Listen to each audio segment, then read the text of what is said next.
Saudari dan saudara yang kekasih, khotbah ini panjang karena sekali seumur hidup 9 halaman buku tulis.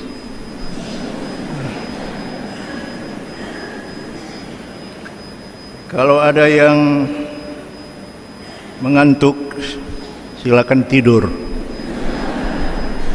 Yang penting waktu kolekte bangun. Piturang, imam, dosen, Sekretaris Komisi Pengembangan Sosial Ekonomi Komprehensif Wali Gereja Indonesia dan Direktur Nasional Karya Kepausan Indonesia, Uskup Agung Koadjutor, kemudian menjadi Uskup Agung Kupang, adalah pribadi yang saya kenal lebih dari 40 tahun. Piturang merupakan orang hebat yang hadir dalam pergumulan hidup saya. Tuhan memakai dia untuk mengarahkan hidup saya, bahkan mengubah dan membentuk saya seperti saya ada sekarang. Betapa luar biasanya Piturang, sehingga saya perlu terbang dari planet lain untuk menghormati sekaligus mengantar Pit ke pembaringannya yang terakhir. Bagi saudara-saudari yang belum mengenal saya adalah Datus Lega, Uskup Sorong di Tanah Papua. Beta juga anak Kupang. Beta lahir di Oiba.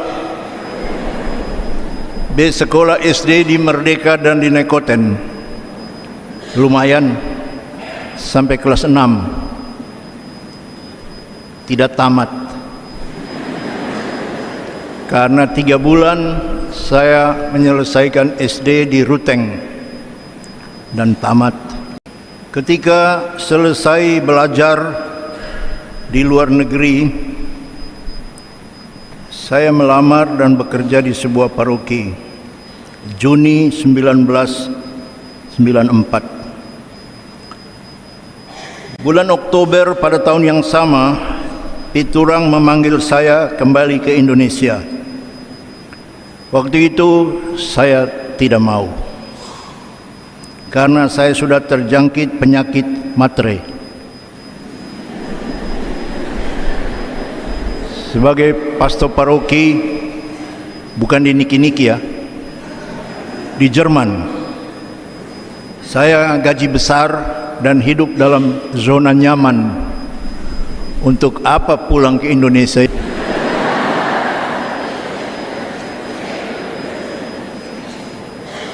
Tapi Piturang berhasil mempengaruhi Bapak Uskup saya, Monsinyur Edward Sangsun SVD, yang menulis sebuah surat, mengirimkannya melalui fax, yang menghina saya. Antara lain, tidak persis tapi isinya tulis, Uskup Sangsun baru sekolah sedikit saja sudah sombong. Maka saya yang terkenal rendah hati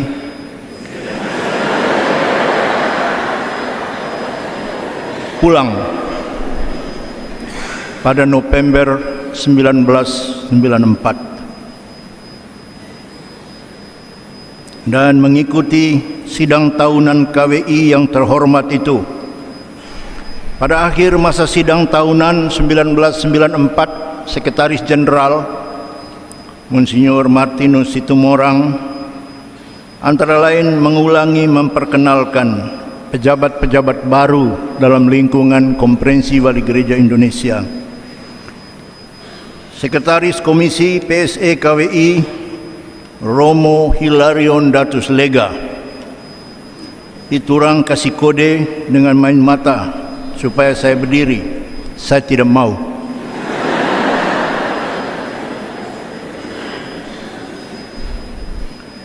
Tanpa omong-omong, langsung main tunjuk saja. Begitulah bapak-bapak dan ibu-ibu, saudara dan saudari, bapak uskup dan rekan-rekan imam. Menurut refleksi saya, tanpa piturang tidak mungkin saya masuk dalam Konferensi Wali Gereja Indonesia. Sekali lagi, kalau bukan karena Tuhan memakai piturang, rasanya mustahil saya berada di lingkungan Konferensi Wali Gereja Indonesia hampir 10 tahun sebagai pastor dan hampir 22 tahun sebagai uskup. Karena itu, selalu saya memberi kesaksian piturang adalah mentor ulung, guru yang handal, rekan kerja yang tiada duanya, dan sahabat sejati. Pelajaran terpenting dari piturang bagi saya dan mudah-mudahan bagi rekan-rekan imam, bagi Bapak Uskup, adalah menghormati dan mencintai imamat. Kami ini, kita ini, para imam, uskup, bukan siapa-siapa dan bukan apa-apa kalau bukan imam. Kita mendapat anugerah istimewa, gratis, tanpa jasa-jasa kita, oleh karena belas kasihan Tuhan. Imamat itulah, menurut Pastor Piturang, yang memanggil Anda, terutama agar Anda hormat dan mencintai imamat. Imamat itulah, dalam kata-kata dia, yang menjadikan Anda orang.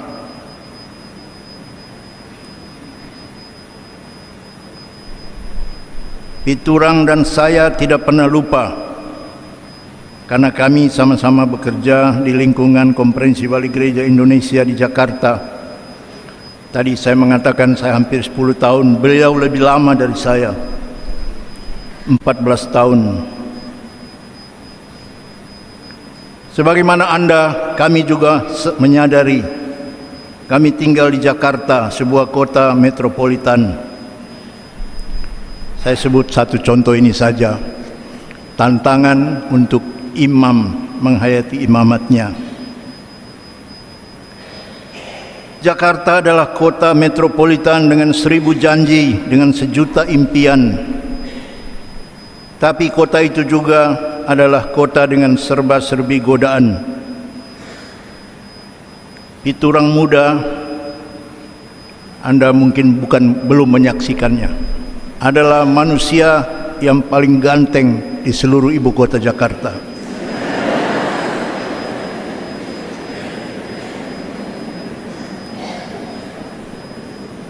Sudah tua saja masih ganteng, apalagi muda. Karena beliau Indo, bapaknya India, mamanya orang Manado di Indonesia.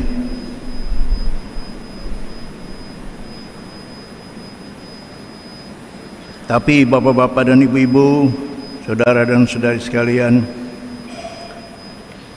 kalau Piturang itu ganteng 1, saya ganteng 2.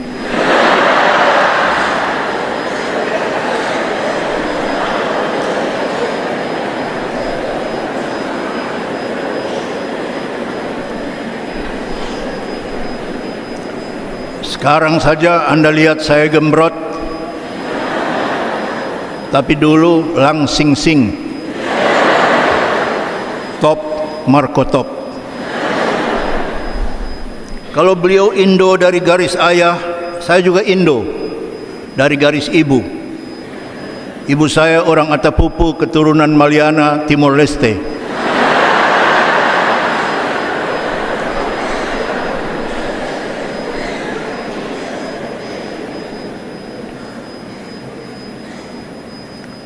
Sekali lagi, bapak-bapak dan ibu-ibu, saudari dan saudara, PIT selalu mengingatkan kita ini imam, selalu. Kita ini ibarat kata-kata orang Latin, nomen est omen, atau orang Prancis, noblesse oblige. Imam harus hidup dan menghayati imamatnya sesuai dengan namanya, imam.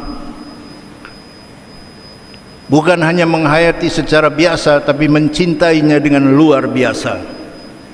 Sehingga salah satu versi Piturang yang amat mengesankan adalah mencintai imamat dalam bentuk bersekutu dengan para imam dalam organisasi yang disebut UNIO.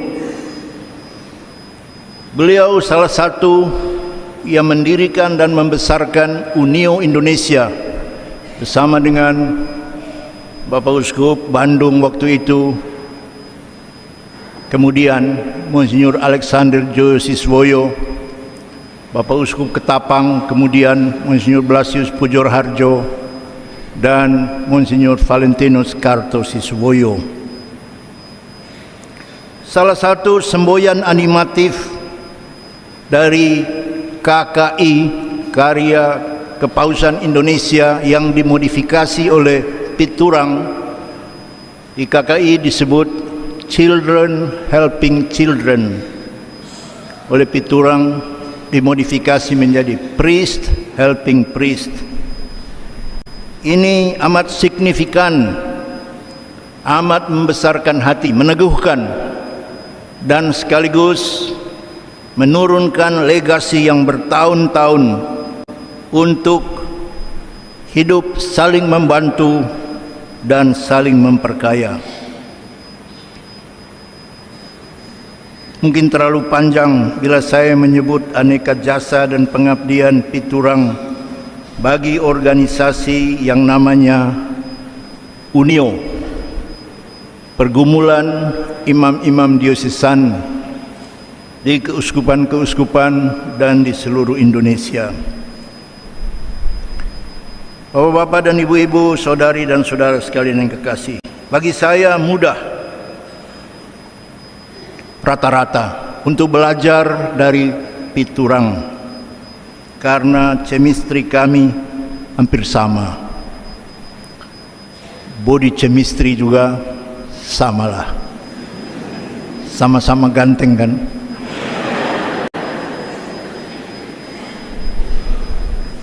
Sama-sama suka bekerja maksimal, sama-sama dalam keyakinan mencintai imamat, sama-sama suka mandiri dan kemandirian, sama-sama perokok berat. Ketika memberi kesaksian pada perayaan 50 tahun imamatnya di Manado, saya menyampaikan hal yang sama. Pit dan saya sama-sama perokok berat, sama-sama juga sudah berhenti merokok. Saya sudah 11 tahun berhenti merokok. Piturang waktu itu 11 hari.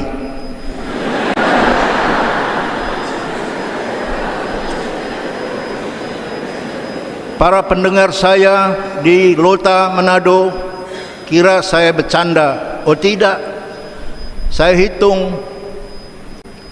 Beliau berhenti merokok dari tanggal 8 Desember 8, 9, 10, 11, 12, 13, 14, 15, 16, 17, 18, 50 tahun imamat.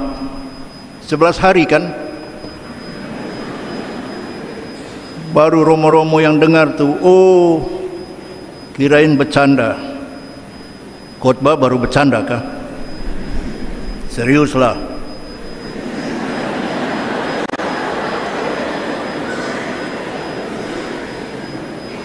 Satu yang menjadi kenang-kenangan manis yang mengikat persahabatan kami adalah Piturang dan saya ini sama-sama imam projo yang lama sekali ditugaskan di luar keuskupan sendiri. Saya sudah lebih dari 35 tahun, 33 tahun, piturang mungkin lebih lama. Kami membuktikan dua hal yang amat fundamental. Imam Projo bukan jago kandang. Supaya Romo Amros dan kawan-kawannya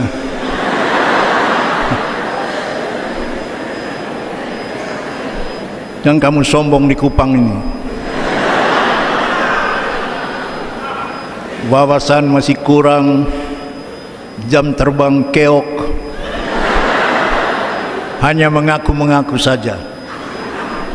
Kedua, bapak-bapak dan ibu-ibu sekalian, Imam Projo adalah imam gereja Katolik universal, imam misioner global.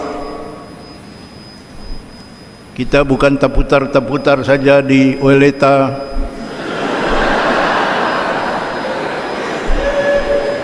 Sikumana, TDM, dan lain-lain. Tapi kelas kita lebih besar dari John Salu.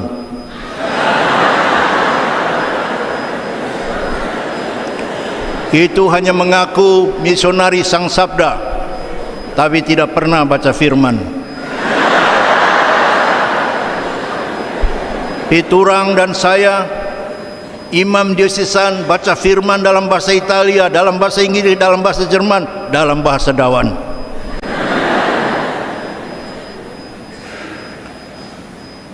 Masih banyak keunikan dan keunggulan dan kehebatan piturang yang sudah dan pada hemat saya akan tetap menjadi bahan pembelajaran, tapi akan berkepanjangan. Izinkan saya menyampaikan satu dua lagi. Piturang juga mengajarkan kepada saya bagaimana mengelola perbedaan pendapat. Uskup-uskup di lingkungan Konferensi Wali Gereja Indonesia menjadi saksi betapa banyak kali piturang dan saya berbeda pendapat, beradu argumentasi dalam sesi-sesi rapat tahunan. Dalam bahasa Papua, kami dua ini suka baku melawan. Tapi sebenarnya berbeda pendapat untuk membuktikan satu hal yang amat hakiki. Seperti saya, piturang juga bukanlah kebenaran mutlak. Kita sama-sama mencari kebenaran dengan bergumul dalam percaturan pemikiran untuk menghasilkan yang terbaik yang bisa kita hayati dan lakukan bersama-sama.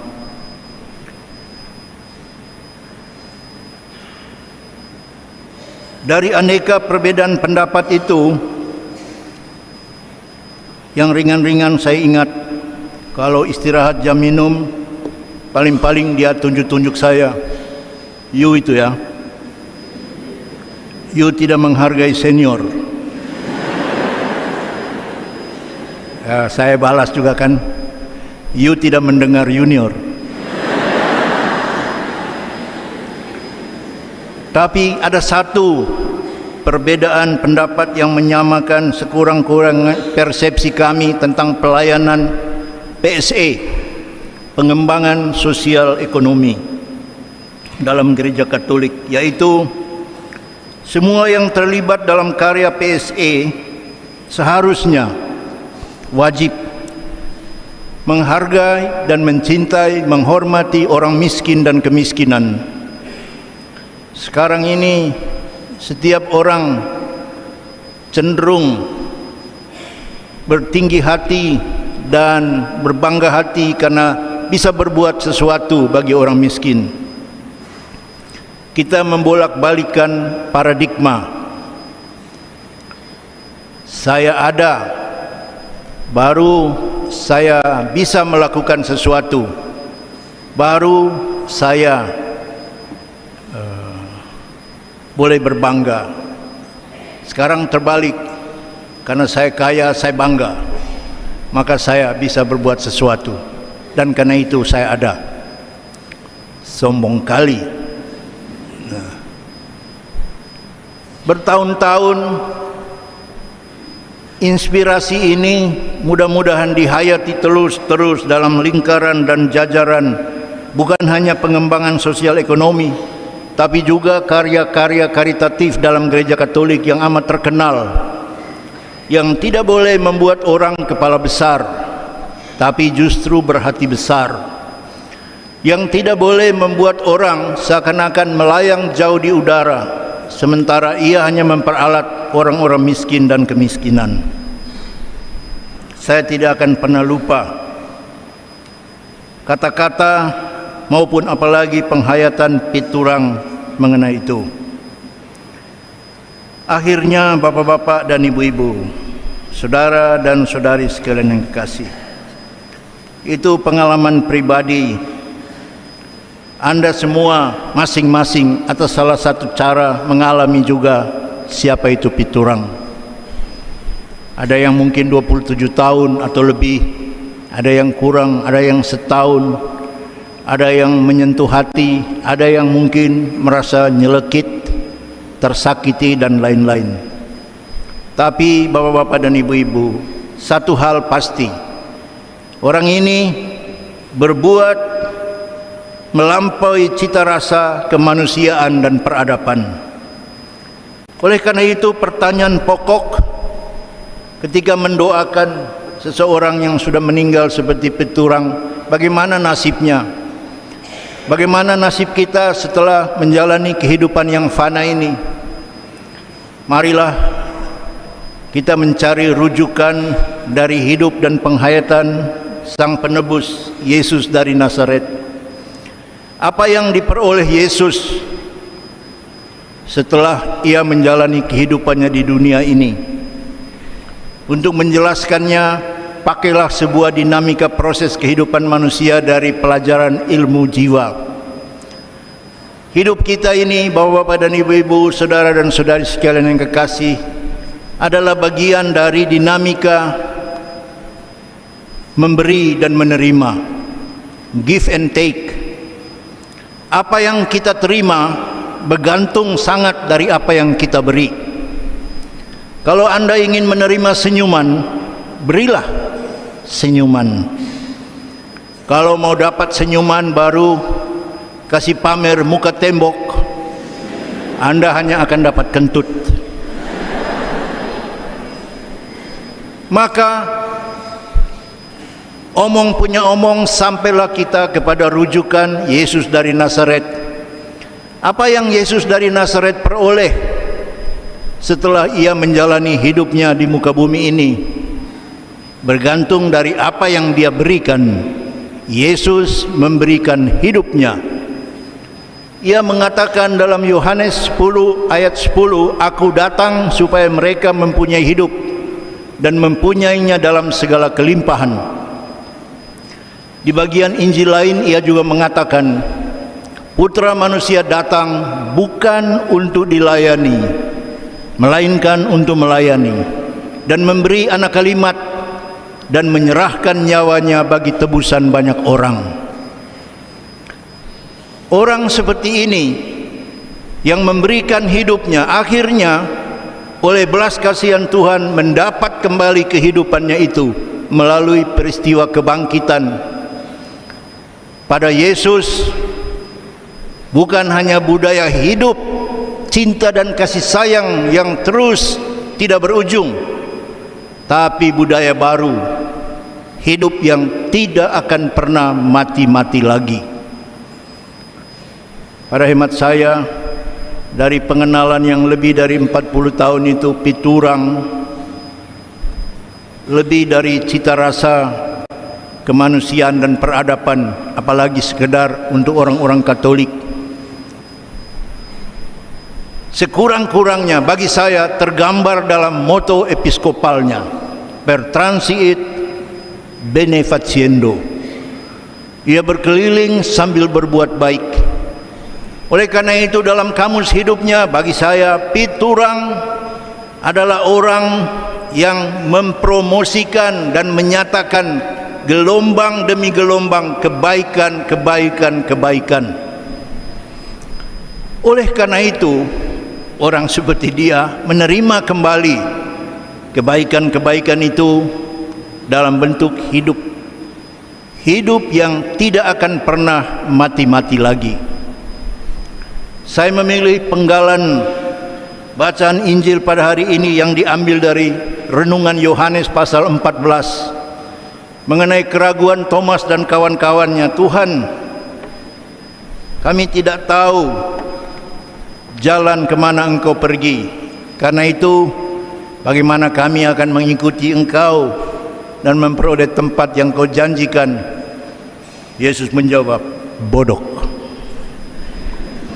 Itu tidak ada dalam Alkitab.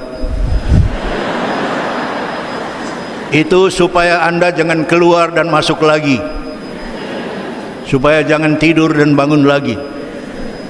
Tapi Yesus mengatakan, aku adalah jalan, kebenaran, dan kehidupan. Itulah jalan yang sudah ditempuh piturang, itulah jalan yang diperolehnya kembali. Monsinyur Turang, doakan kami dalam nama Bapa dan Putra dan Roh Kudus. Amin.